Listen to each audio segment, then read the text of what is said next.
Hello and welcome to the La Jolla Presbyterian Church Women's Bible Study Podcast. Today, guest leader Alex Gill, our Director of High School Ministries, is leading the Bible study, and we're looking at Chapter 9 of the story, the Book of Ruth. Thank you, Alex, for your leadership, and thank you for listening. And now, here's Alex with Chapter 9 of the story. Awesome. So if you go to the front of the page, we had enough of these, which is fantastic. So if you go to the front of this page, it talks about the time period that Ruth's story occurs. So I'll just read through that for you. A lot of it I'm going to be reading, even though it's in front of you, but for the people who are going to be listening to this. So we'll read through that. So Ruth's story occurs during the time period of the Judges. That means there's no single leader of Israel, but judges act as military leaders to save and defend Israel. There are 12 states in a loose confederacy. They call this the time period of the Judges, and it lasts 300 years. It was a lawless and unsafe time, as it says in Judges chapter 5, verse 6. The highways were abandoned. It was not safe to travel. The problem is that the Israelites don't completely drive out other people groups from Canaan. And so when they're not driving out these other people groups, there's a struggle with worshiping gods, like little g gods, of the people groups in their midst, which we know that was kind of even a challenge a little bit as we looked through some of the stories that we were going through previously of talking about, hey, that some of those stories show us that there is one true God, and trying to help the people like not have to be dealing with that struggle of, oh, there's other little g gods in their midst, as it says. So a little bit of context of the book of Ruth. They don't know who the author of Ruth is. It's not really given, but what it suggests is that Samuel could possibly be the author. They say that's possible since he lived at the end of the period of Judges and the early period of when the monarchy was established. There's also similar language used in the books of Ruth, Judges, and Samuel, suggesting a single author. Some have also suggested that David could be the author, but no one's for sure who that author is. Who's it written to? Like most of the past couple stories we've been reading, it's kind of been intended for the Israelites. When was it written? Most likely during the reign of King David, 1010 to 970 BC. Based on Ruth 4:22, that includes David as the offspring of Ruth. It's generally thought it was completed before Solomon was born, as his name is not included. When did the events occur? Judges govern 1375 BC, so that's like after Joshua's death, to 1075 BC when Saul is anointed as the first king of Israel. So again, that's 300 years of the judges leading. The original intent, why was it written? To show a story of great faith to the Israelite people. It could have also been intended to show that God's love extends to the foreigner that puts his or her faith in him. The historical context, these are the times I'm not very good at when it comes to historical context. What do we know is going on in the ancient Near East at this point? Egyptian, Hittite, Assyrian empires. It was a time of decadence for those empires. Oh, yes. Let's see. And then Canaan was an important crossroads of three empires, a mix of peoples and religions. The biblical context, where does this book fall in the Bible? Does anyone know that? Where it's right in front of you, I guess. It's the 8th book of the Bible after Judges. And then what kind of writing is this? It's primarily historical writing, which is meant to be understood historically and literally. The author uses, I don't know what that word is.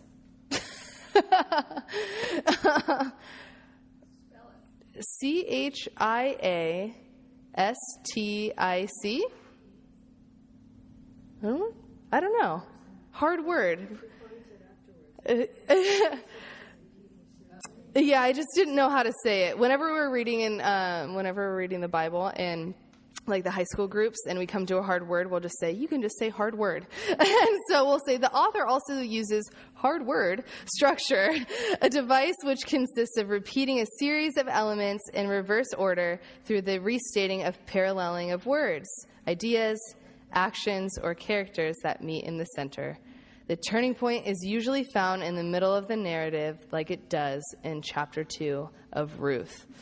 So, we're going to get into Ruth. Ruth is a pretty short book. It's only 4 chapters, and we're going to read the whole book today, is what I've been instructed, which is exciting, though. I think one of the best things about when we take a whole book of Scripture, a lot of times the style of preaching can be to just take out a verse of the Scripture, and I think when we get the whole story, it gives us the whole context, and it's really great to sometimes see how that whole story and how that verse is linked together. I was challenged this past week when I was at a youth workers conference at Hume Lake, and one of the speakers, he's like, okay, well, how many of you know the verse John 3:16? And everyone's like, oh, we all raise our hands. We teach it so much to our students.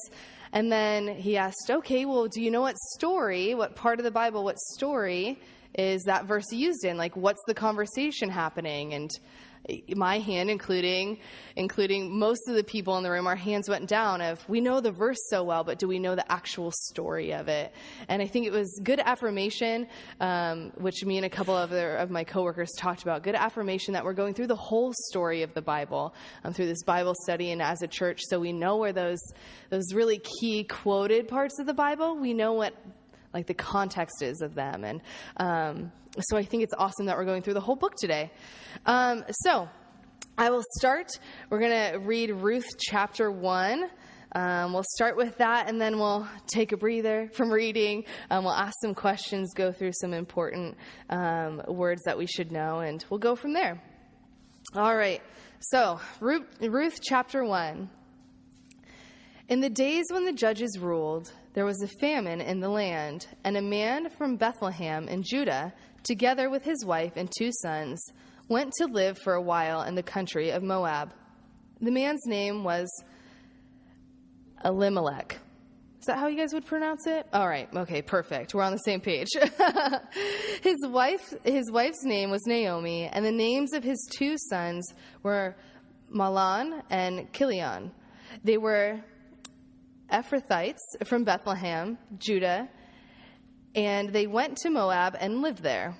Now, Elimelech, Naomi's husband, died, and she was left with her 2 sons.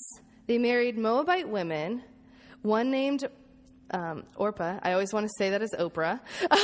Orpah, and the other Ruth.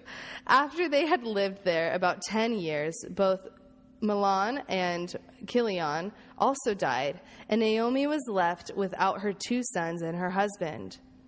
When she heard in Moab that the Lord had come to the aid of his people by providing food for them, Naomi and her daughters-in-law prepared to return home from there. With her 2 daughters-in-law, she left the place where she had been living and set out on the road that would take them back to the land of Judah. Then Naomi said to her 2 daughters-in-law, "Go back, each of you, to your mother's home. May the Lord show kindness to you, as you have shown to your dead and to me. May the Lord grant that each of you will find rest in the home of another husband." Then she kissed them, and they wept aloud and said to her, "We will go back with you to your people." But Naomi said, "Return home, my daughters. Why would you come with me? Am I going to have any more sons who could become your husbands? Return home, my daughters. I am too old to have another husband, even if I thought there was still hope for me. Even if I had a husband tonight and then gave birth to sons, would you wait until they grew up? Would you remain unmarried for them? No, my daughters, it is more bitter for me than for you, because the Lord's hand has gone out against me." At this they wept again. Then Orpah kissed her mother-in-law goodbye, but Ruth clung to her. "Look," said Naomi, "your sister-in-law is going back to her people, and her gods go back with her." And her gods. Go back with her. That was a weird break. But Ruth replied, don't urge me to leave you or to turn back from you. Where you go, I will go, and where you stay, I will stay. Your people will be my people, and your God, my God. Where you die, I will die, and there I will be buried. May the Lord deal with me, be it ever so severely, if anything but death separates you and me. When Naomi realized that Ruth was determined to go with her, she stopped urging her. So the two women went on until they came to Bethlehem. When they arrived in Bethlehem, the whole town was stirred because of them, and the woman exclaimed, "Can this be Naomi?" "Don't call me Naomi," she told them. "Call me Mara, because the Almighty has made my life very bitter. I went away full, but the Lord has brought me back empty. Why call me Naomi? The Lord has afflicted me. The Almighty has brought misfortune upon me." So Naomi returned from Moab, accompanied by Ruth the Moabitess, her daughter-in-law, arriving in Bethlehem as the barley harvest was beginning. All right. You understand why Naomi might be a little bit upset there. A lot of people that she cared about passed away. Okay. So, we got through chapter 1. Way to go, us. It's awesome. You know what I found interesting when I was rereading this? Is there's that, maybe you guys know it, is there's the song that says, like, where I go, or where you go, I'll go, where you stay, I'll stay. And if I look at it in this term, I'm like, that's not really talking about God. It was like an interesting thing. I will fully say in all honesty that if it's somewhere else in scripture talking about God, I'm like, oh, awesome. That's great. But when I heard it and I automatically thought of the worship song we sing, I was like, that's not really talking about God. But it just thought, anyways, just sharing that with you guys. Okay. So, a few words and phrases to define. So Moab, descendants of Lot through his daughters. The Moabites were often at war with Israel. They were considered foreigners, and therefore marriage with them was forbidden. Okay, I'm glad we clarified that, because when we were reading it, in the past couple of weeks, we've learned that, correct? Right? Okay. I was like, so when I was reading that, I was like, okay, that seems a little weird. Marriage with them was forbidden, so good thing to consider. If we go to verses 12 through 13, it says, even if I had sons tonight, a tradition arose under the Levirate marriage laws that a widowed woman would be given in marriage to the living brother of her husband as a means to provide for her and take care of her. So I think that's an important cultural thing to understand, especially as we get further into the story, as we see kind of how that takes place. But just keep that in mind, that that's kind of how they viewed it. So we get to the point where Naomi wants to change her name to Bitter, which seems a little crazy to me. But her name previously, Naomi, means pleasant. So Naomi was having a pleasant life. She had her husband, she had her sons, and obviously 2 fantastic daughters-in-law, right? I mean, I don't know. In my head, if I ever have sons, I want them to think that I'm... just love me like that, right? Just like, oh, Alex, we want to stay with you. But anyway, so Naomi had this pleasant life that was going fantastic. And then just some tough things kind of hit her way. And so she is kind of, her name changes to Bitter. I don't know in that context, just an interesting thought I had if, and she talks about kind of these unfortunate things have been happening. I don't know. What do you guys think? Do you think it's why do you think she changes her name to Bitter? I know, sad time. Yeah. You lose your husband and then you lose your sons. Yeah. And so. Very sad. Very, and you've been praying. Don't forget that. That's true. I don't know. Do you think it's a bitterness towards God or just a life in general? Yeah. I don't know. Interesting. Kind of but you can see how much it's hurting her if what she had been called had been pleasant. Yes. It's also, there's in Mm. Naomi, I believe, depended on her husband and her two sons to provide for her. Yeah. I think that's tradition. And so obviously that was taken away.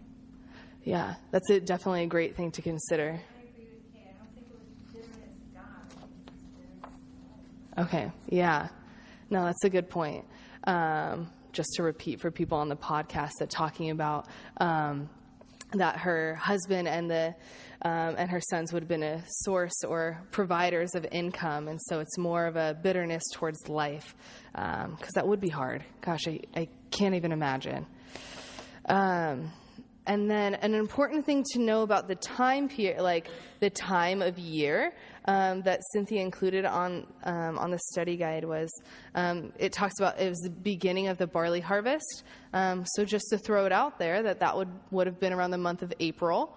So just giving you that context. Okay, so some questions. Now I'm going to give you a fair warning. I may not know these answers, but I'm all about opening us up for discussion, so we can find those answers together. And I fully believe there's a lot of wisdom in this room that I can learn from as well. So question number 1, why do you think Elimelech and Naomi go to Moab? Because of family? Okay. Famine. Okay. Because of famine. Okay. Yes. You're going to want to, because the food was, where was the food? It was in Moab? Okay. So it was in Moab. Okay. All right. So to escape the famine. Okay. Well, some of these questions are tough, but what tragedy happens to Naomi there? So when they go to Moab, then what occurs? Her husband and her sons die. That is a huge tragedy. How long is Naomi in Moab? Does anyone? That might take a little. Is it 10 years?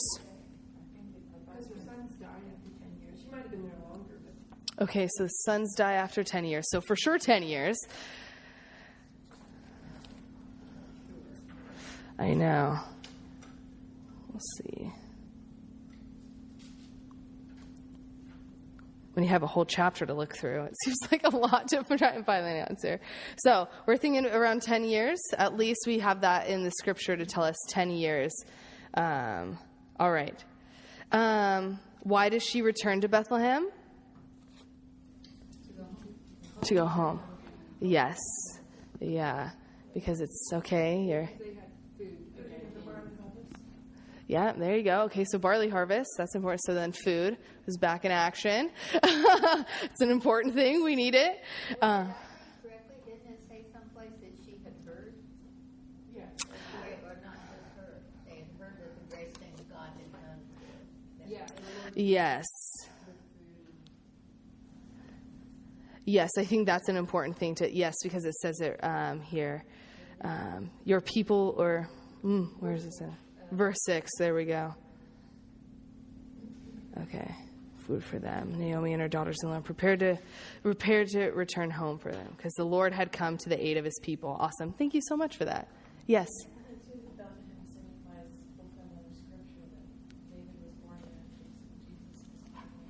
Yes.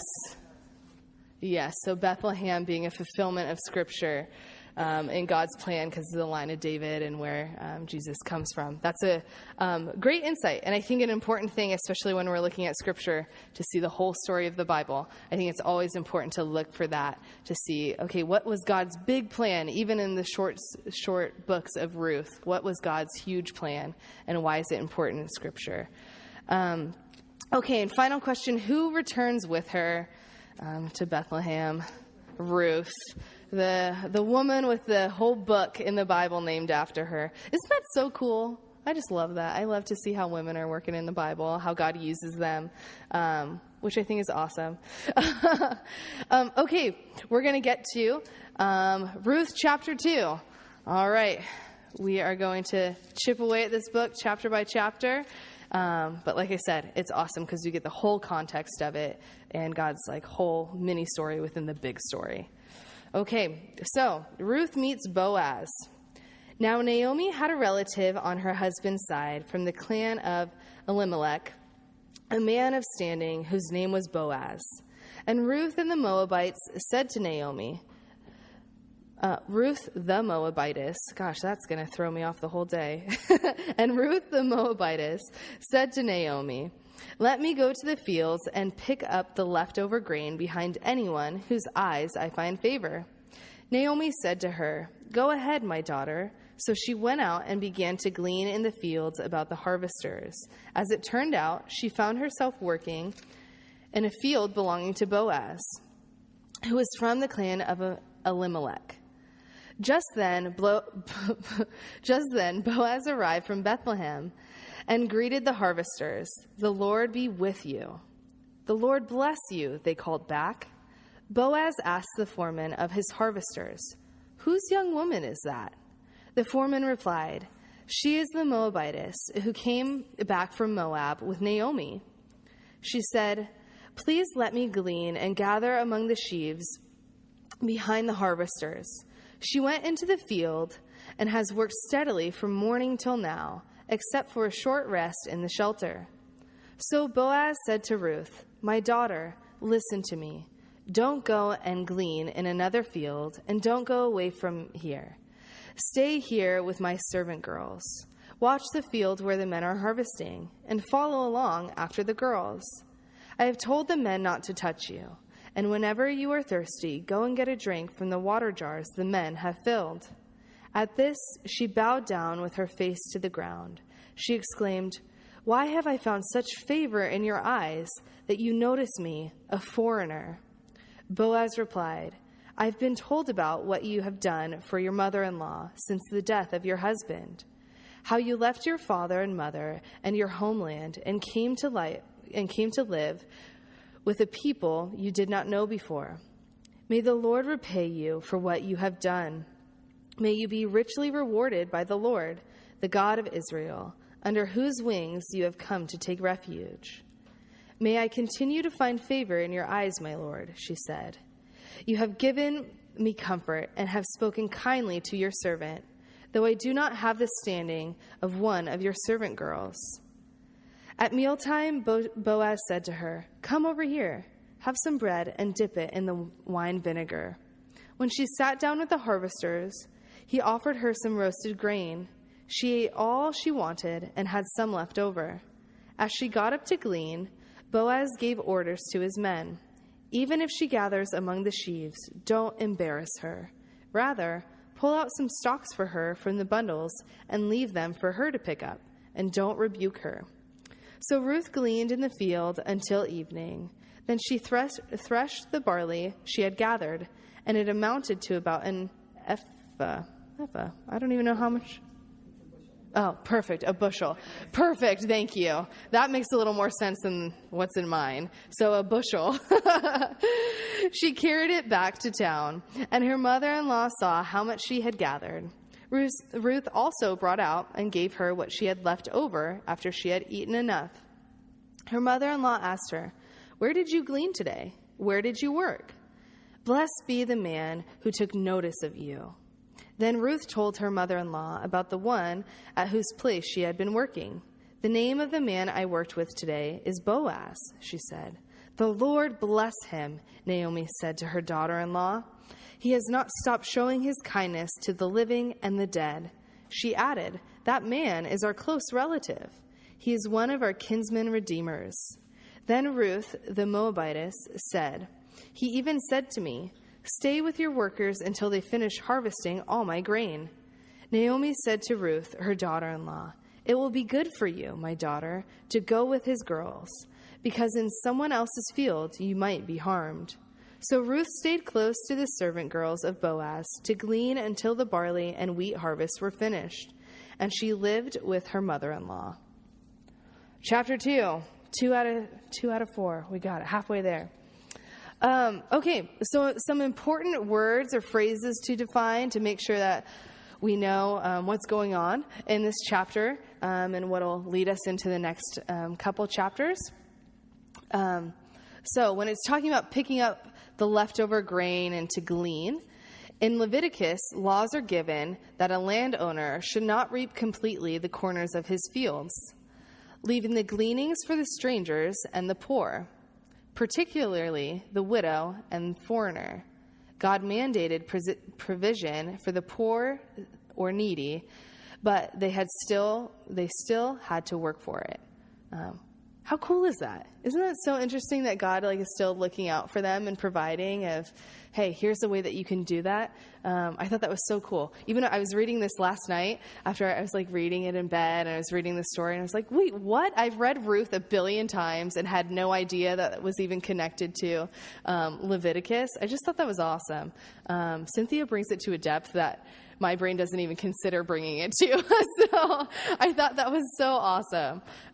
Just God's provision in that is, and especially for the widow and the foreigner. What a great thing. Okay, so guardian redeemer.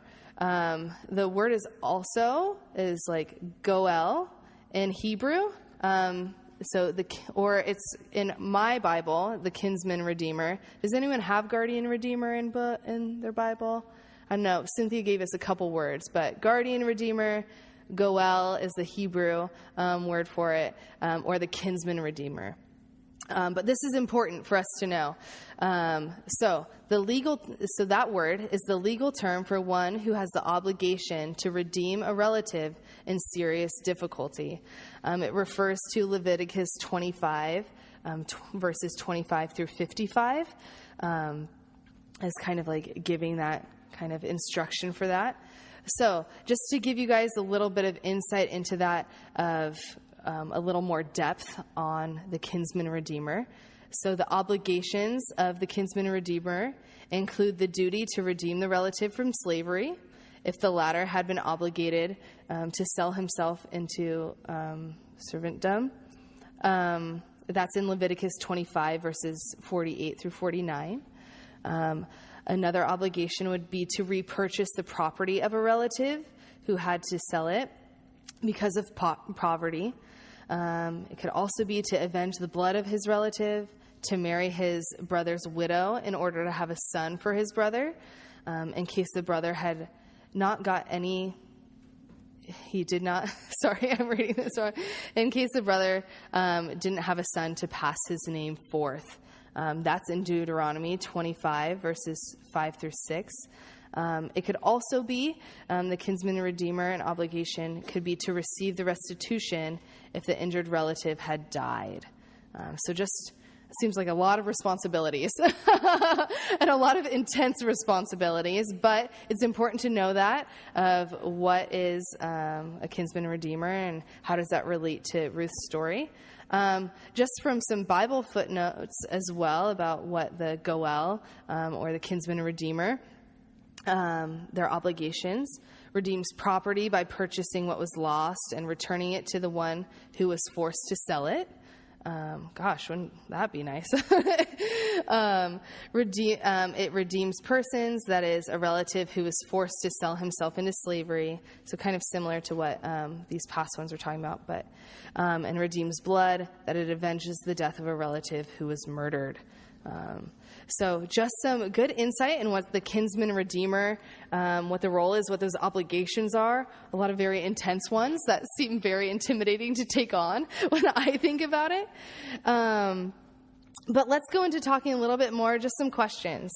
So question number 1, what kind of worker is Ruth?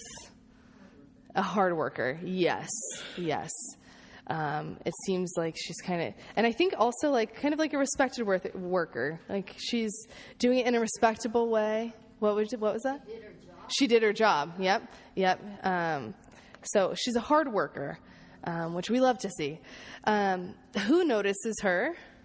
Who notices? Boaz. And why? Why is the good question. I'm not going to lie. I haven't actually considered that. She is pretty. Oh, yes, it does say that in Scripture. She helps them up. Okay, yes. At the beginning, yeah. Yes. He knew the law Mm-hmm. in the first place. It's kind of wonderful. Then he sees her and she's qualified for my Bible Yeah. says as a footnote, it says, talking about the guardian redeemer, we have a guardian redeemer in Jesus Christ, who, though he was God, came to earth as a man in order to save us. By his death on the cross, he has redeemed us from sin and hopelessness, and thereby purchased us to be his own possession. This guarantees our eternal inheritance. Wow, that's a good connection. So that Jesus is our guardian redeemer. Yes, of like in that overall looking at it of what do we see in the Old Testament of how God's kind of preparing us. So Jesus as a guardian redeemer. I think we'll get to that towards the end of it a little bit too. So he notices her, maybe she's good looking, helped out the mother-in-law, also recognizes his responsibility as a kinsman redeemer. All good things to recognize. It's always good to know the why as well, I think. And so then what does he provide for her? What does Boaz provide? Yes, protection. So he's making sure that his men aren't going to hurt her. Naomi recognizes that of, hey, if you go to another field, you might be harmed. So protection from that. Extra food, yes, and food, yes. He even kind of says, and I also think it's cool how he protects her from not being embarrassed. He's like, oh, don't embarrass her. But hey, even leave out a little bit extra, which I thought was really cool too. What? Courting her a little bit, maybe. No, it's. He's not the protector redeemer, though. No, he goes to the protector redeemer, and the protector redeemer doesn't. Yeah, he's next in line. Yeah, he's next in line after the protector redeemer. Yeah. But he has to go to the protector redeemer in the Council of 10 to say, "You take her," and then he says, "No, I'm not gonna." Mm-hmm. So, and I think that's in chapter 3, and so we'll get to that little part, and then we'll definitely have that discussion of what does that look like, and what is Boaz, and when he takes on that role. So definitely, awesome. Any other insights that you guys saw in that chapter that you were intrigued by, that you want to share? Yes, definitely. As a mother-in-law, Yes. most of us are grandmas, great-grandmothers. Mm-hmm. We love seeing how you can put all the facts together and direct or help. Okay. Yeah. I think it's always good to be able to relate to stories in the Bible, too, that application sense. I don't see that as often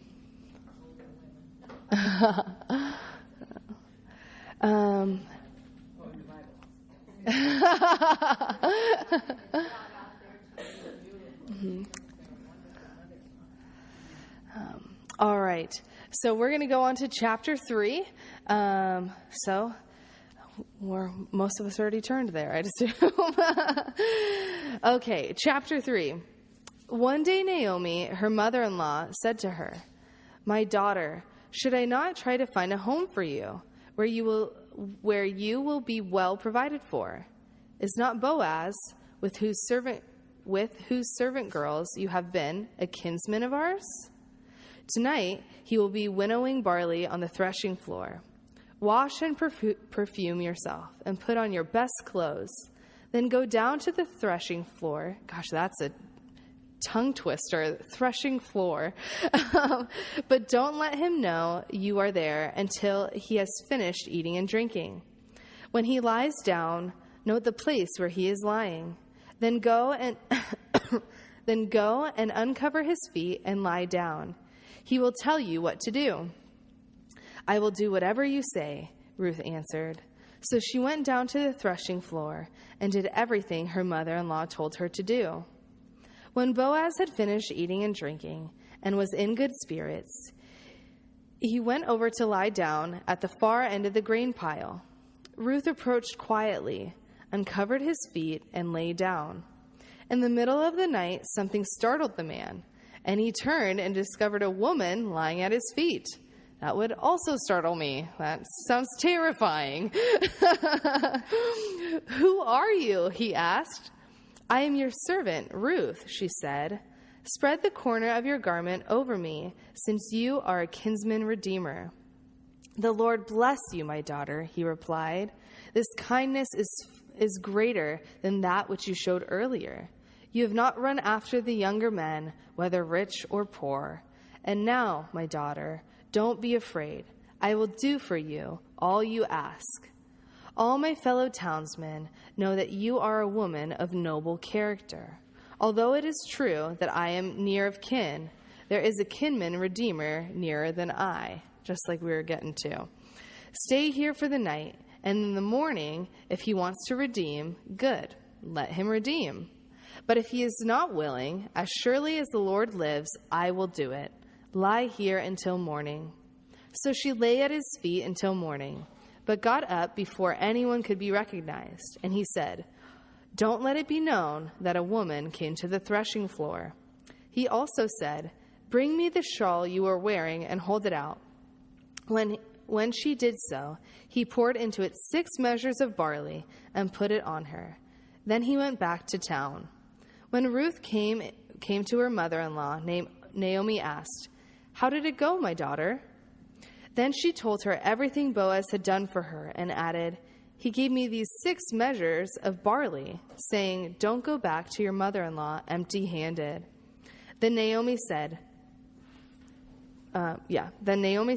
"Wait, my daughter, until you find out what happens, for the man will not rest until the matter is settled today."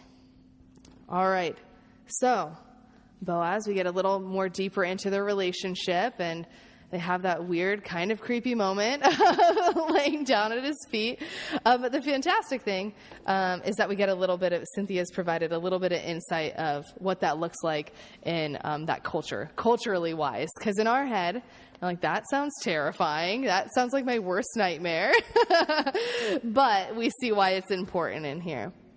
Okay, so we're going to go through about the threshing floor. I really don't know what a threshing floor is, but Cynthia has provided some information about it. So let's get into that first. So there are dozens of references to a threshing floor in the Bible, some literal and some symbolic. In biblical days, there was no machinery. So after the harvest, the grain was separated from the straw and husks by beating it manually. First, there had to be a flat surface that was smooth and hard, and this was known as the threshing floor. The process of threshing was performed generally by spreading the sheaves on the threshing floor and causing oxen and cattle to tread over them, loosening the edible part of cereal grain or other crop from the inedible chaff around it. On occasion, flails or sticks were used for this purpose. Then winnowing forks were used to throw the mixture into the air so the wind could blow away the chaff. That sounds like a mess that I don't want to clean up. Leaving only the good grain on the floor. Could you imagine just throwing it all up in the air? And, I hope it all blows, all the bad stuff blows away. Imagine just trying to do it by hand. Right? Oh my gosh. Yeah, that is hard labor. Hard labor, and then it sounds like a big mess. Okay, so both the Old and New Testaments refer to the threshing floor as a symbol of judgment. Hosea prophesies that because Israel was repeatedly turned from God to false idols, his judgment upon them would scatter them to the winds as the chaff from the threshing floor. That's actually pretty interesting. Okay, the symbolism of that. But we would have never known if I had no idea what a threshing floor was. Okay. Where did we go? Okay. Therefore they will be like chaff swirling from a threshing floor, like smoke escaping through a window. That's Hosea chapter 13, verse 3. Then we get into a little bit of how that's represented in the Gospels. John the Baptist uses the imagery of the threshing floor to describe the coming Messiah who would separate true believers from false. The true followers of Christ will be gathered into the kingdom of God just as grain is gathered into barns, while those who reject Christ will be burned up as the worthless chaff is burned. That's from Matthew chapter 3, verse 12, or Luke chapter 3, verse 17. So, interesting. Symbolism. That is a fantastic question. Why could women not go to the threshing floor? I will not pretend to have an answer to that. I've never heard the question before. Yeah. It said, They have to do it usually. Because it says, he's like, don't tell anybody that you were here. Oh, wait a minute, that's because it's at night and Oh. someone's going to see some sinful evidence and report it on news. Okay, so it's happening at night. It seems a little shady. People might misconstrue things. That's a great point. it says it as no one must know that a woman came to the thrashing floor. I just didn't understand what But you maybe know it was. what men do with women if they catch them there? You know? I just didn't know if there was that there was a reason why women could never go to the thrashing floor. No. No, it was just this case. Yeah. Okay, so... Women did most of the work. That's- Go ahead. Okay, so interesting. So the question was, why couldn't women go to the threshing floor? But we're talking that specifically in this instant. Is that okay? Is that it was just at night? People might have misunderstood what was going on there. But that's a great question. Thank you for asking that. Ruin a lot of lives, really. Yes. Okay, so now we get to the part where, we're talking a little bit about why she was at his feet and why she had to uncover his feet and was laying there. I'm excited about finding out why. So, what did it mean, or what was the significance of uncovering his feet? So, in the culture, servants slept at the feet of their masters. And the commentaries read, see this as a gesture, as a servant-like one, as putting herself in a place of humility. Okay, so that makes everything a little less creepy. So a sense of humility and I think she even refers to herself like, I am your servant. I believe, right? When he's like, who are you? What's going on? Yep, right there in verse 9, I am your servant, Ruth. So she's taking on a posture of humility. That's a great thing to know. A lot less weird when we think of it that way. Okay, and then when it says, spread the corner of your garment over me. So this is a metaphor stressing Ruth's need for protection. So someone brought up that he provides protection as well. We see him doing that as they're in the fields of saying, like, I'm going to make sure my men don't harm you. Looking at protecting her from embarrassment a little bit, of him saying, don't embarrass her. So a metaphor stressing Ruth's need for protection. The word corner can also be translated as the word wing. So as we know, and we hear that symbolism a lot too, of like, oh, like, come under my wing. I'm going to look out for you. I'm going to protect you. So two good things to know that make that story a lot more understandable than when you first read it in our context. That's where they got the word wingman in the Air Force. Oh, Someone flying, having someone right behind them at their wings. okay. Wingman is the Air Force, so kind of looking out for him. That's a great symbolism of it too. Okay, and then we get to the part where we start to see where Boaz could possibly be the kinsman redeemer, but also recognizing, which I think is really cool to see, that Boaz has the integrity to not just say, "Oh, Ruth trusts me, Ruth acknowledges me," but instead is going through with integrity and with trust and with honor of, hey, but I recognize there's someone else more related that could be more closely related than I. So there's another unnamed man who is a closer relative to Elimelech than Boaz and would therefore have the first right to redeem his land. So I think that's a really cool thing to see. His integrity in that, which I think is so important and awesome to see. As I think the more I read the story, the more I recognize Boaz was a good guy, a good solid guy, which is awesome to see, because they know that we have those stories in the Bible that are sometimes we all make mistakes, and sometimes you're like, oh, why'd you do that, David? Or why did this happen? But to see Boaz being a guy of great character is awesome. Okay. So a few questions. What is Naomi's plan? So she sends Ruth over there. What do we think Naomi's plan is in that moment? Okay.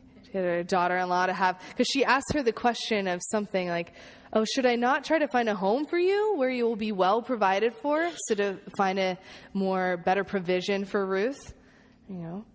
She's bitter at the fact that it seems that her legacy has dwindled so much. She only has her 2 daughters-in-law left. Okay. And so I think she's bitter at her own humanity. And so part of her plan is probably to create some sort of a God-inspired legacy that was not part of her original plan. Okay. She's probably feeling a little out of control. She doesn't know what's going to be taken from her next. So she's trying to kind of navigate that and figure out, okay, well, how is this going to be blessed? And yet, it's not quite like throwing spaghetti at the wall, but But no, that's a great point of trying to create a legacy of seeing, wow, everything's been taken from me, and how do I, where is that legacy going to continue? I think it's. That too. She knew the law too, Yes, she did know the law. but she maybe didn't know this other person existed. She's been gone a long time. Yeah. And as a widow without any legacy, because her sons are dead, she probably doesn't have rights to her husband's property anymore. To pass it down to in that bloodline. Okay, yeah. Unless Ruth marries and maintains it somehow. Yeah, so they needed a way to be able to pass on the land and the inheritance. How is Ruth's character described? Verse 11. All the people of my town know that you are a woman of noble character. There you go. Okay, perfect. So, verse 11. So, verse 11. All the people, all the fellow townsmen know that you are a woman of noble character. So he was protecting her when we say, because that threshing floor comment comes below that in verse 14. So he was. Oh, yeah. Oh, that's a great point. So, talking about how the question of why she couldn't go to the threshing floor and to protect her character if she's known as a noble woman. Well, then, if something sketchy looks like it's happening at night, he's protecting her character. Awesome. Yes. Oh, great. That's fantastic. And so that kind of goes into how does Boaz respond? How does he respond to Ruth going to kind of fulfill Naomi's plan?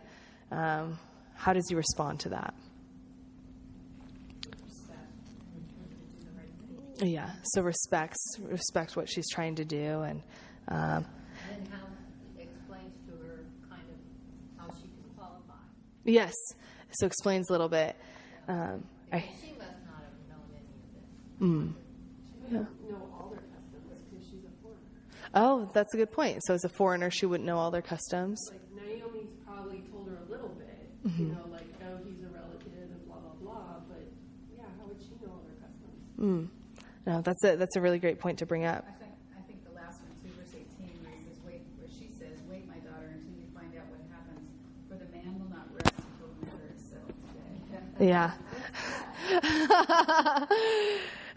The men are going to figure this out, right? Because he gave me these 6 measures of barley, saying, "Don't go back to your mother-in-law empty-handed." I wonder if culturally that was an indication that he was interested in her. Maybe. Yeah, providing that. wait, though, because it even says that there was another man that would have had a first right to redeem the land, but he had enough character to say, listen, this is my intention. Nevertheless, if this is not what it's supposed to be, we have to wait. Yeah. Wait on that. Definitely. He definitely reassures Ruth of, okay, we're going to get this handled. We're going to make sure you're taken care of, but I want to go about this with good character in the right way. Yeah. Let's see. It's all going to happen. We're at chapter 4. So just to give us a little more insight on a couple of these. So Boaz was eligible as the kinsman redeemer because he was a relative of Elimelech, Naomi's husband.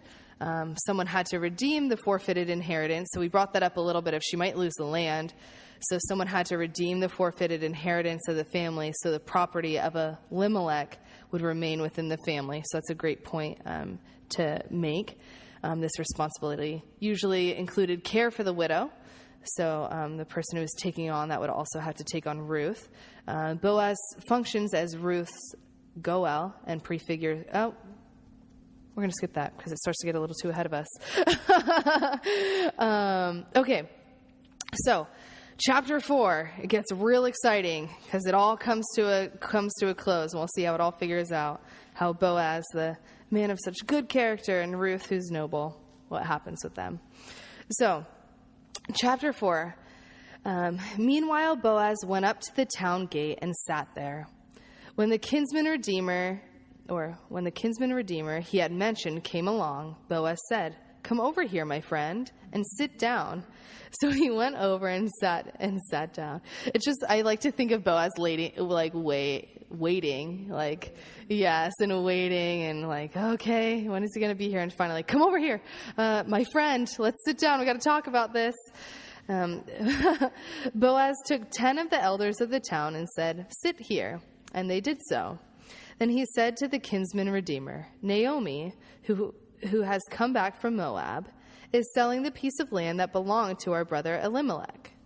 I thought I should bring the matter to your attention and suggest that you buy it in the presence of these seated here and in the presence of the elders of my people.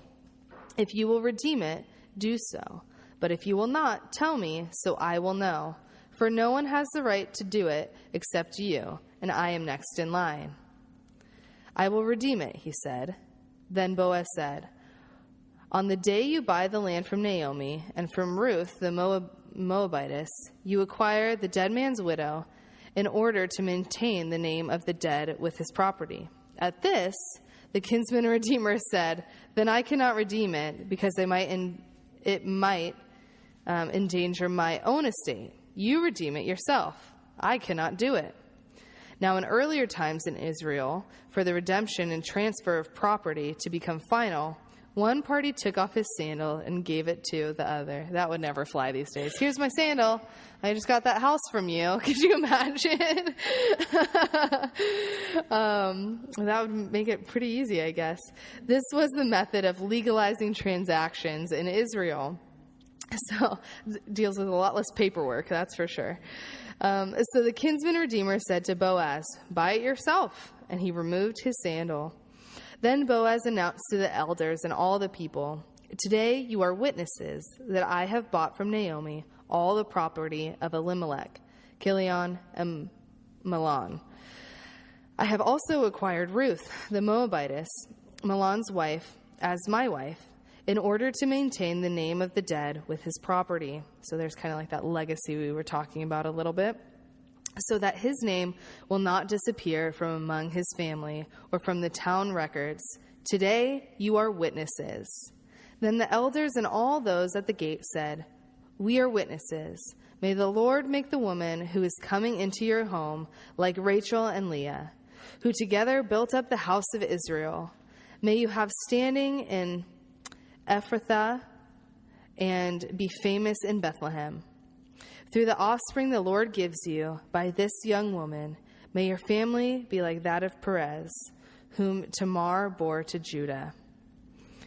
We'll keep going into the genealogy. And then this is why this is kind of God's overall, when we see it, like what is the big story, how does Ruth play in the big story of God, is it comes down to the lineage.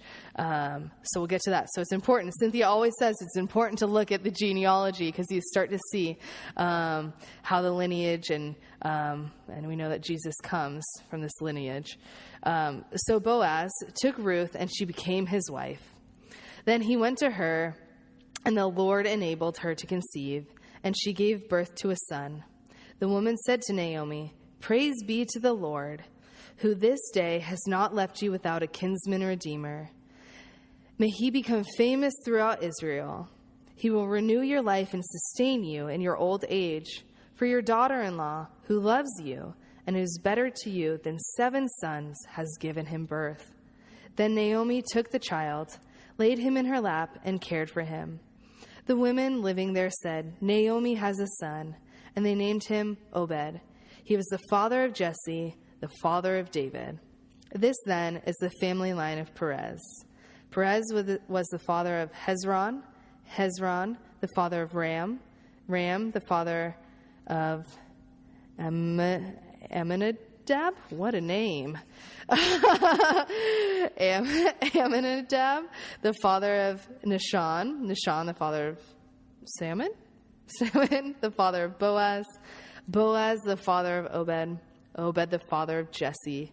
And Jesse, the father of David. What a good story, like a good heartfelt one after we have like all those battles, all those wars, which are important. They are, but a good, like, good character story, right? Only God could do that. Right? After all those years it took to get to that point. Right? It is. It's incredible to see. I think it's seeing like God's like attention to detail. And like this whole entire big story, like God's attention to detail is just something I can't understand because I'm not a detail person. So, awesome. Okay, so we'll get back to this part a little bit where it says, so Boaz was eligible as the kinsman redeemer.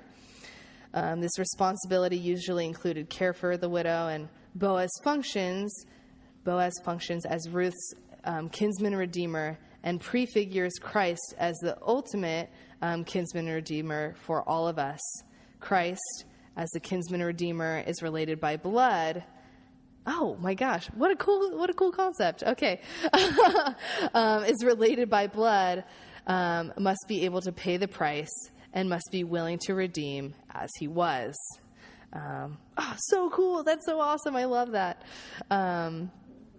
I know, that's just so cool. I'm like blown away. I can't even talk. I'm speechless. Okay. So, since Elimelech's 2 sons have died, a relative should marry Ruth to provide children under his name and for his inheritance in Israel. Land was allotted by family and tribe, and was therefore supposed to remain in each family. Ruth shows her loyalty to the tradition of her husband's people and her desire to care for Naomi by marrying someone within the family. Ruth doesn't trap Boaz, but makes an appeal to inspire him to do the guardian's part. There's no scandal in it, which is cool to see too. Like I said, integrity. So a little bit of insight into kind of this concept of when he's like waiting at the town gate, and then the 10 elders being there. So the town gate, besides being part of a city's protection against invaders, city gates were places of central activity in biblical times. It was at the city gates that important business transactions were made, court was convened, and public announcements were heralded. Accordingly, it is natural that the Bible frequently speaks of sitting in the gate, or of the activities that took place at the gate. In the law of Moses, parents of a rebellious son were told to bring him to the city gate. Gosh, that sounds so embarrassing. Where the elders would examine the evidence and pass judgment. And this affirms that the city gate was central to community action.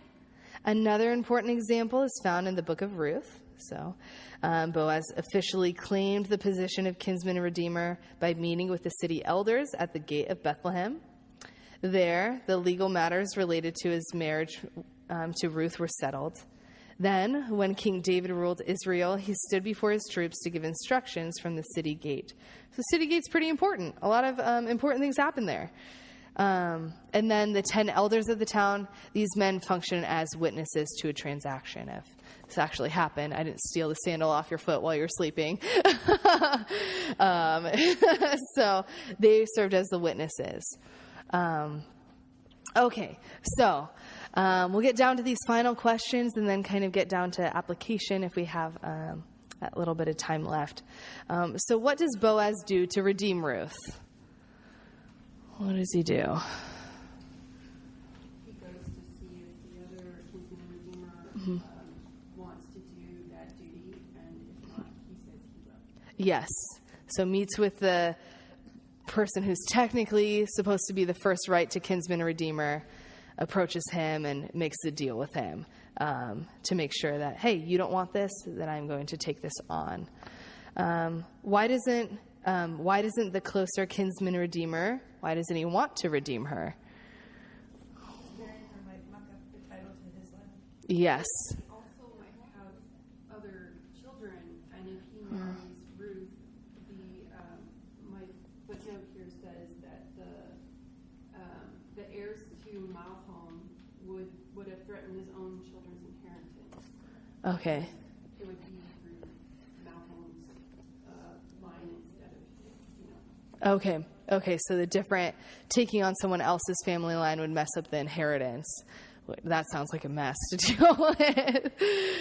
Yes.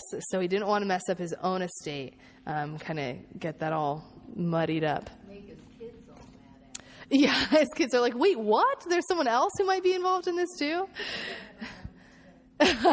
Never. That would never happen today. Oh, man. Okay, so who witnesses the event of redemption? The 10 elders of the town. We see a picture of how early Israelite law was maintained through this story. There's also a side note in a footnote in my Bible that kind of shows how Ruth is a virtuous person. Okay. It says here that it should be noted that Ruth did not shame the relative who refused to perform his duty. According to Deuteronomy 25:8 and 9, she was supposed to take off his sandal and spit in his face. Oh. For not doing the duty. And yet it appears that she wasn't even present during the discussion, and then it suggested that she was not able to carry out that legal stipulation because she was a Moabite. Okay. But others believe it was because she did not want to marry. Yeah. Okay. Obligation to shame him. Okay, yeah. So Ruth decided not to shame him for like a sense of rejection, in a sense of, but chose not to shame him. That's a good point. Another good point to Ruth's character. So, what is the eventual effect of this story on Naomi? How does it? We get towards like the end, and it's like kind of like this happy ending for Naomi. What is it? Ruth's son becomes her guardian protectorate. Yeah. Okay. So Ruth's son, becomes like she has that legacy now. I've got Ruth's son. A really big part of the family. Yes. She's got her like a family restored a little bit. What a great happy ending for her. They were just staying out on the street for a little while, and then, for quite a while, and then going back and satisfying all those legal things, and you end up almost a queen. Yes. So a important thing in the overall story, big story, who eventually descends from David? Jesus. So Jesus is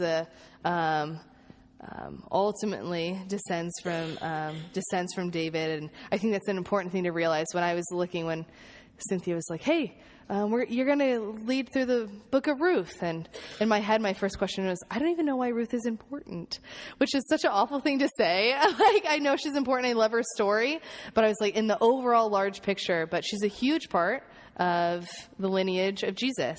It's an important thing to remember. An interesting thing. So what town is the story occurring in? Bethlehem. Okay. A town that we know pretty well, especially around this time of year. Jesus is born in the town of Bethlehem. And so just a concept, I think a big concept to think of, is just this story, like this early story of a kinsman redeemer, is in our minds as we think of Bethlehem, and then as we think of the concept of, Jesus in like this bloodline of being a kinsman redeemer. So I think it's awesome. My mind was a little bit blown. Like I said, I was like a little speechless after being like, whoa, Jesus did this and this is awesome. All these different things. So I hope you guys are as excited about that as I am. That's what I love about this Bible study. I always leave thinking, I never thought of it in that way. Or look at this big, grander picture. I think it makes the Bible come to life in a new way. Sometimes I will be fully honest that sometimes I get bored with the Bible. If I start to think, how can I see this in a new light? And to see it in this new light and Ruth's story in this new light and like the symbolism. I hope you guys are just as excited about that as I am.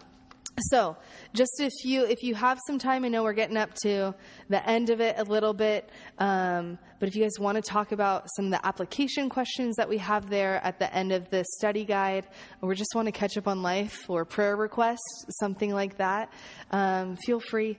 I think a community that prays together can just have an awesome way to grow closer and be strengthened. But I'll pray for us, And then we'll go from this place and see what God has for us the rest of the day.